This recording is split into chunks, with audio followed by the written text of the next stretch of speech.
Leading and managing change. Change is a constant. It is a norm these days.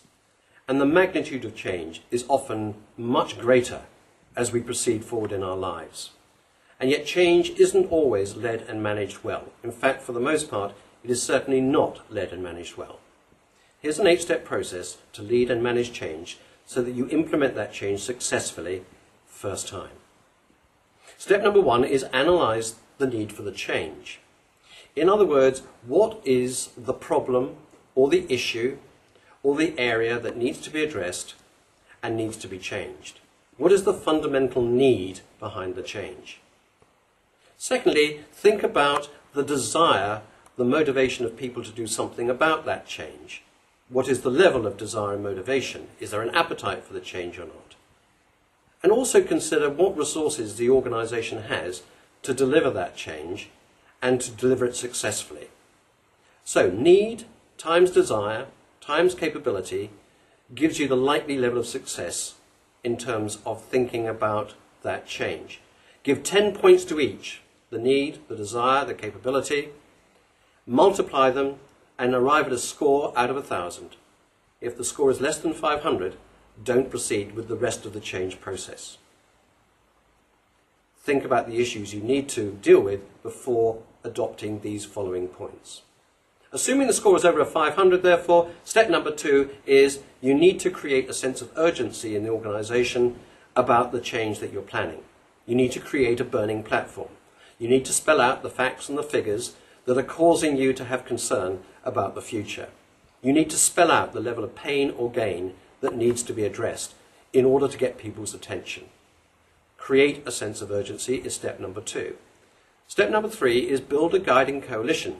These are key stakeholders, decision makers and influencers that you need to build around you to plan and manage the change through to success. These are people that you're going to rely on very heavily as being a close working community to actually lead and manage that change through to its conclusion. They own the change. They're the sponsors of it. Step number 4, devise a change plan. What's the current situation? What's the future situation? What's the gap between the current and the future? What are the key issues to be addressed? What obstacles need to be overcome? What's the plan to overcome those obstacles? And also alongside the plan, what is the stakeholder communication plan? In other words, who needs to know what, by when and how, so that we're actually building backing for the change in the plan.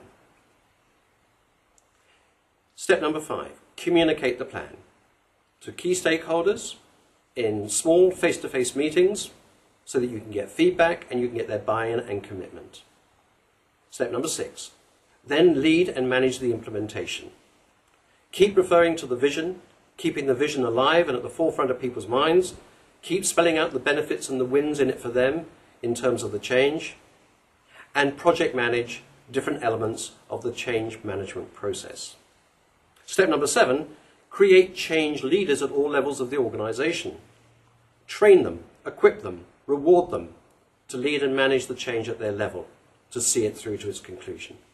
And finally, step 8, and a point that's often overlooked, is anchor the change in the business. The change needs to become the new norm. It needs to become a part of the culture. And it needs to be managed and led in the future by responsible people so that the organisation doesn't slip back into its old ways. Critically important that you reward the success of people in this new future, this new norm. Anchor the change is critically important. By using this 8-step process, you will not only be able to think through and plan and communicate and deliver the change that you require, but you will also do it with the willing followership of those involved in the change, and therefore it will be a much simpler and easier process to implement.